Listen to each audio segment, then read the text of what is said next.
Welcome to The Bridge, Your Health, Your Voice, the official podcast to the University of Maryland, Baltimore School of Pharmacy Patients Program.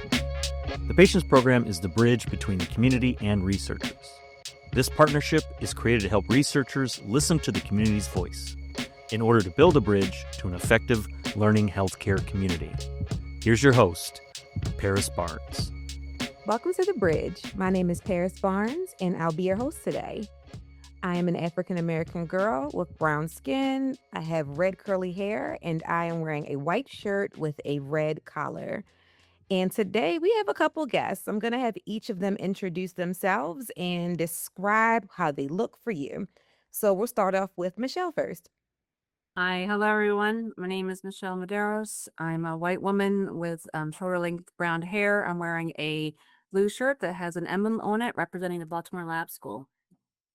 Thank you for being here. Right, next we have Steve.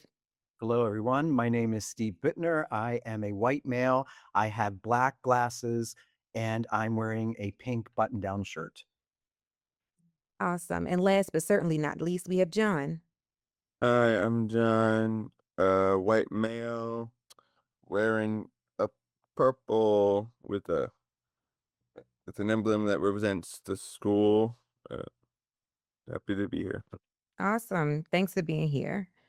All right. So first, I like to start our podcast off with a bit of an icebreaker. And this kind of gets us in the mood to chat a little bit. And this one's kind of funny. I had a good time making the questions for this one. So I'm going to start with John because I think his answer is going to be the best. So, John, if you could design your ideal school day, no limits at all, what class would you add and what classes would you ban forever and ever? I guess, um, I guess I would add a free period, and I would get rid of, that's a tricky one actually. Important. English. I love that. Michelle, what about you? I would probably have a lot of science because I love science, but more the hands-on like labs. And then I have to admit, I'd kind of be in John's space. No poetry. I'm just not good at it. All right, Steve. Well, as the head of school, I'm supposed to say I wouldn't change a thing about this school, but I'm going to be real for a second. For me specifically, actually, one of the things I'm going to talk to you about later is the hands-on social studies curriculum we have where we're dressed in period costume and take on and inhabit characters from history. So I would want that to be my school, and come to find out it is. Nice. Okay. For me, I've always been a girly that wanted to like live in Hogwarts land. So I would totally add like horticulture or biology or something like that into a curriculum. And then I would get rid of math because like no, computers, we have resources these days for this. I've never used an equation that I learned in math in school, so let it go. But totally add in like horticulture or herbology. Nice. All right, let's see. And then my next question, it's only for John because we all have jobs. But John, what's your ideal dream job? Being a zookeeper. Ooh, That's cool. Very nice. that's really cool. Do you have an idea of where you want to work or what kind of state you want to live in? Not really. Just not really an aquarium though. Not really into sea life. Okay. So land animals, love it. Awesome. That's exciting. It is. It really is. All right. So this question's for anybody who wants to answer. When you hear the phrase inclusive excellence, what does that mean to you? And especially in the educational context with where you are now, what does that mean to you? I'd like to share, just as a head of a school and an educator at heart from the very beginning, is that means everyone has equal access to excellence. Everyone deserves it. Everyone should have it, and no one should be denied it. I love that. I would say inclusive excellence. Agreed. I think it should be accessible to everyone. I think the challenge is it's often not. And so figuring out the pathway for inclusive excellence it's like a puzzle. You got to put the puzzle pieces together, and each person's access looks different. But it's definitely achievable. We know that. We've done that. So yeah, that's how I would look at it. Great. John, what about you? Do you have an idea of what inclusive excellence means for you? I guess it's what it means to me. It's like everyone being able to involve everyone in an activity, conversation. It- Mostly the in general, it's like have everyone actually having fun, enjoying themselves, not just anyone being excluded or by themselves. Amazing. So this kind of leads into my next question, Michelle. And we work together. Michelle is our on team mama bear. So if anything is happening, if I need to vent, complain, come and see her, ask her a mom question, Michelle is there for that. And she's not my mom, but she definitely extends that opportunity and role for me, even in the workplace. And a part of that is her being an advocate for us, even in the workplace. So, Michelle, would you like to kind of give our listeners a snippet of how your advocacy journey began for John? And kind of like what does that look like for you? And I know it's a lot. So, what does that look like for you? Yes, now that he's an adult and he just turned 18 recently, it's been an 18-year journey. It actually began in the hospital. That's where he failed his infant hearing test. So they screened for hearing in the hospital when he was born. So it's been an 18-year journey. And so once a kiddo is identified as their disability has been identified, or and then as we went down the path, we learned there was learning differences and other things that are in play. That's what kind of why I was alluding to a puzzle earlier. It becomes interesting and challenging, and each kid's pathway is their own. But the system in the broad sense of the term doesn't really know what to do or how to meet kiddos' needs that are different than either as folks would say normal, which is not a word we really love, or we can say the traditional path. The school system, medical system, you really just don't know how to best support kiddos who have learning differences and other disabilities. And so as a mom, I didn't have experience in any of it. So I was on a crash course of learning what hearing loss, and then deafness, and then access to sound through cochlear implants and hearing aids, and then into the school system. It definitely is a crash course. And as with any parent, you're the strongest advocate for your child. And so you put all that together, and then you realize, understandably so, in the school system, using that in a broad context, there's a lot of kiddos that they have to meet the needs of. And so your kiddo can become a number or one of many. And so when you realize that your kid needs specific or special supports, then it's really, you serve as the best advocate. So um, it became apparent to me pretty early on that the school system John was in was not going to be able to meet his needs. Um, it can be an adversarial process, because understandably so, the school system to wants to support the kiddos. They think they can.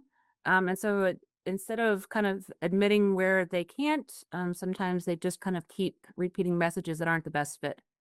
So you really have to gear up, gear up for a challenge. And then through that process, really advocate for your child. I was very lucky. I had folks around me to help support me in that process and introduce me to the lab school early on. So John was in the lab school from right after kindergarten, summer after kindergarten, and now is graduating, which is an incredible opportunity. Lots of kiddos aren't able to find or have access to the lab school until later in their journey. We were very grateful that we were able to get to lab school early on. But again, it wasn't as if I snapped my fingers and the school system said, yes, we'd love to place John in a with public, private placement and support that financially. It was that part was quite the battle. Once he was in the lab school, that process became a little bit easier. Each year, no, we would go into his IEP meeting, and the question was whether the school system felt his needs were no longer being met at the lab school. But thankfully, each year we continued, and again, he'll be graduating shortly, so we're very excited about that. That's amazing. And for our listeners, Steve, if you don't mind, can you explain to our listeners what the lab school is? Sure. Our mission was created collaboratively by the teachers, the related service providers, staff members, board of trustees, parents association, and students. And our mission specifically is to foster scholarship and creativity in our students who have diverse learning needs. But we ensure that the school environment, which is essential for students with any needs, is focused on natural inquiry, so opportunities to naturally want to learn, but then hands-on exploration to keep them engaged with all the modalities, and then the arts. We are a very arts integrated school because arts are a vehicle for students to be able to communicate in different ways. And then we help our students to learn to advocate for themselves and also learn to be an engaged and compassionate citizen. So the students learn about themselves and self-advocacy, but also their role in a greater community to be compassionate of others and understanding. That's helpful. And that actually ties into my next question. Disability justice honestly demands that we really move beyond accommodation and more towards understanding dignity, agency, and access. So, how does that resonate with any of your experiences so far at the lab school and with John? How does that experience resonate with you? We primarily, yes, we're a school, so you think we're focused on academics, but it's also the social, emotional aspects of a child or any human being that needs to be met, sort of like a Maslow hierarchy of needs. You need to have the basic needs before learning can take place. So what happens at Baltimore Lab is that the students are given an opportunity to self-advocate and understand even what that means and understand themselves. So now we have employed dignity. Dignity is in this process because it's not what we know of you, it's what you know of yourself, and joining with us to be collaborative in making sure that access to all the things you need are present and in front of you. So our school is focused on that because ultimately we want to ensure agency of the individual. So the individual is respected in this environment, and you know, you walk through the school, you can see that students and teachers alike and staff members alike are definitely engaged naturally in what they're doing, but it's because we understand one another and it's not just focusing on the academic achievement. We work with the social and emotional aspects of that because in order to have full agency of oneself, you need to understand who you are, but who you are with others, and who you are with others in a group, and who you are with others in your family and outside of the school. So in order to gain agency, you have to understand self. Therefore, the social aspect of a child is inherently important in the development of that child. And the emotional stability of that child, which is what we work on, because you're also working with kids or young people who are going through, you know, complicated situations at home, at school, but you have to meet their emotional needs as well. So we never lose sight of the academic, but we also know the underpinnings of the academic are the social and emotional. That was so well said. My goodness. What about you, Michelle? Thank you. Agreed, agreed. I mean, and having seen it through John for 12 years, and the piece I didn't mention earlier is I'm also the Parents Association president. So we get to see it in different aspects that way too. And as John's transitioning to college in just a few months, that's not something that was on our radar when he was younger. The school system wasn't meeting his needs, wasn't understanding from his perspective what he needed. And through his journey at lab school, he's with other students or kiddos who, their journey is different, but they respect each other. Like, I often hear from other folks in different school settings that the environment itself is tough. Um, of course, academics, wherever they are, but, the environment itself is difficult. Just in general, kids can be mean, or kids, are struggling with whatever they're struggling with, and they bring it into the school environment. Um, So to be in a safe space, um, physically, which is important, unfortunately, these days, and additionally, then to have that emotional space, the space to be who you are, to be accepted for who you are. Um, as Steve was saying, it really kind of rounds out that whole experience that I'm pretty confident John wouldn't have had if he was in a different environment. I probably have to agree with you. I'm a public school girly, and what I can say is that the individuals that were in school with me did not have access to those same resources. And they didn't have the level of exposure to different modalities of learning that John does. So it is a blessing that schools like this exist so that everybody has the same opportunity to learn, thrive, and grow as they move on. Mhm. All right. So this question is going to be for John.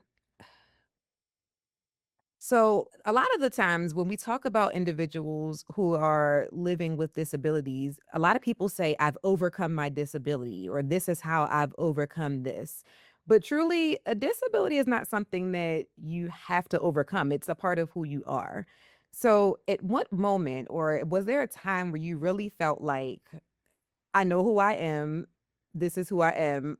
I'm living and moving and making life happen with what I am. And then was there like a self-actualization moment where you were okay and you decided this is it and life has to move around me? That's a good question. Um, I don't think I've ever actually had one of those moments before. I've just been going through life day by day, taking it slow. So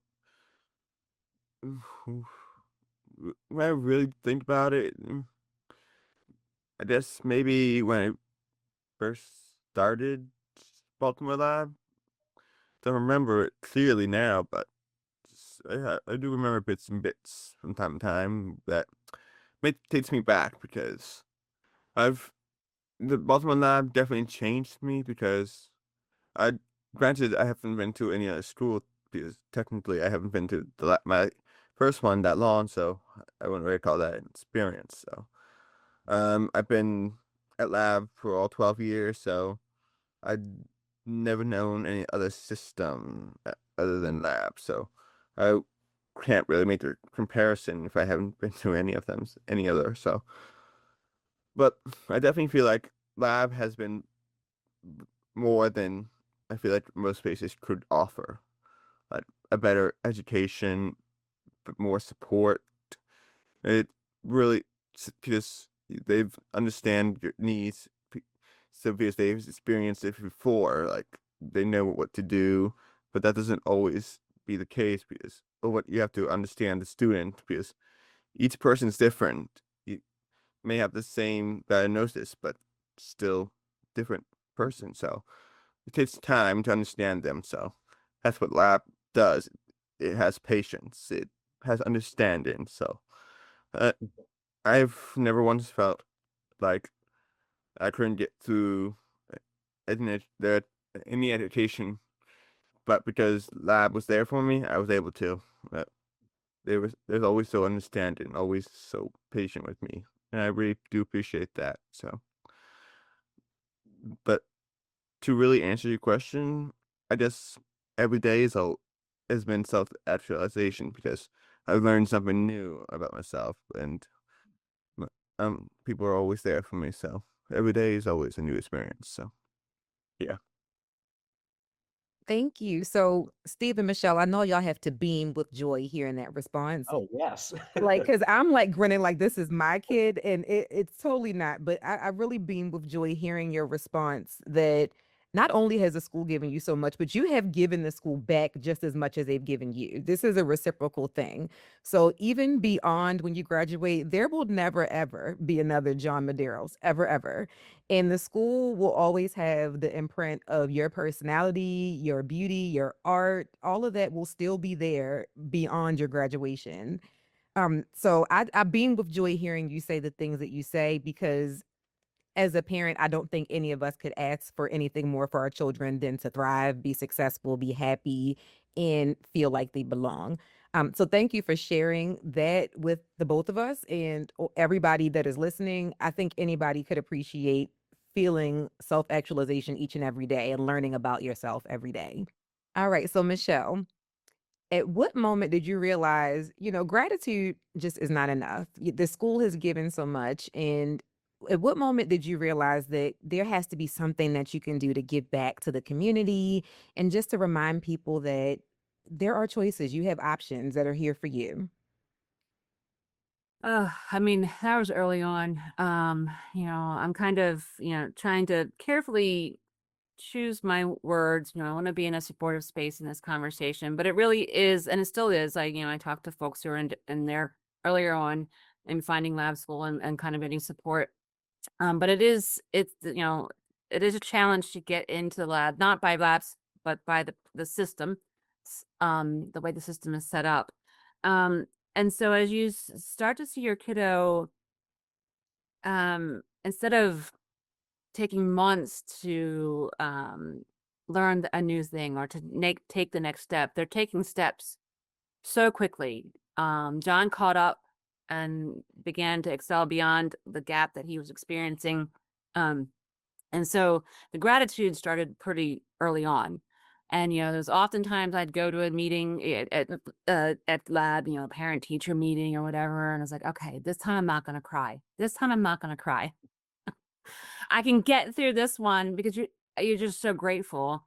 And eventually I did. I would get through them as he got older. And now I'm like, he's a senior. I'm like, this time I'm not gonna cry. I swear I'm not gonna cry. Um, so far so good, but graduation's in a few weeks, so no promises. Um, and that's why it was post-COVID, and understandably so, with all things in COVID. The Parents Association wasn't active during that time, and afterward, as we were coming out of it, we were still needed a president. And I said to Steve, I said, "Okay, I'll be the president one way and one way only. If I can do it my way." And he said, "Sure." Mhm. And here we are, 3 years later. 3 years. Yes. Yeah. Congratulations, by the way. Thanks.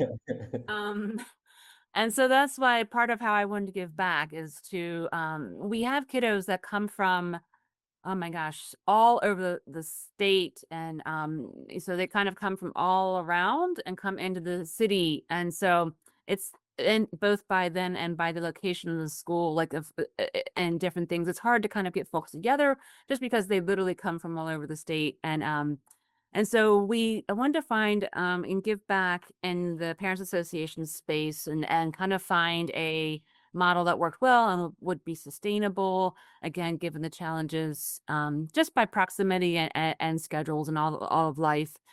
So Parents Association has come back together and as an amazing team, and will continue on after John and I leave our current roles. What our new roles will look like, we'll see. He'll be an alumni, and who knows? I'm sure I could find some other way to support the school.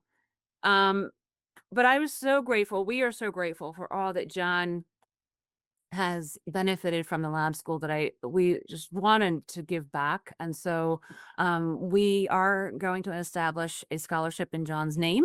And we truly hope that we can raise enough funds for it to be an endowed scholarship so that it would have a solid foundation. And then however funds are given out, it will go to financial aid for the school. And so we are in the process of, we've already kicked off and starting raising funds for the scholarship. So we're hoping to raise enough for it to be an endowed scholarship so it can be there in John's name for ever and ever. What gaps did you see that made you feel like the scholarship was necessary? Yeah, that's a great question. And so, folks, as they get this families and children come to lab, they come from different ways and find the school in different ways. And because each kiddo, as we've been talking about, is unique and needs different services, maybe they need physical, occupational therapy, speech therapy, counseling, combination. The school experience is very much tailored to each child, each student. And so my hope is, again, if we can, as we raise the funds and establish a scholarship, is that we can support folks who need additional financial support in maybe wherever it lands. I mean, it wouldn't be restricted again. It would be for financial aid, but it could help maybe close the gap if they needed speech therapy. And this is something that could support that. Really kind of depends on where folks are needed. But Steve, I don't know if you have kind of additional thoughts. Sure. I think because BLS is 65% funded by local school systems that follow a special placement process, that means the remaining 35% are funded by individual families. We call them our private pay families. Now, because of our extraordinary individualized services and unique programming, tuition can be out of reach for many of our families. Therefore, we do offer financial aid. However, those funds are limited too. So a scholarship that may help others attend BLS is critical, but I'm also going to share that I'm proud to share that 100% of our students graduate with a high school diploma approved by the state of Maryland, and statistically, less than 60% of the students with IEPs in the state of Maryland graduate with a diploma. So BLS is a critical and important pathway for these students, and a scholarship will help for those that need more than financial aid, or as Michelle shared, some additional services like speech language pathology, occupational therapy, reading services, math services, anything that can complement the entire array of opportunities that we have for students so they can grow, again, not just academically, but socially and emotionally. What you said is brilliant. I do know this for a fact from just lived experience. There are a lot of schools in Maryland where children who have disabilities do not get that diploma. They get a certificate, and sometimes the certificate itself could be a barrier to moving forward or moving up in different areas of your life.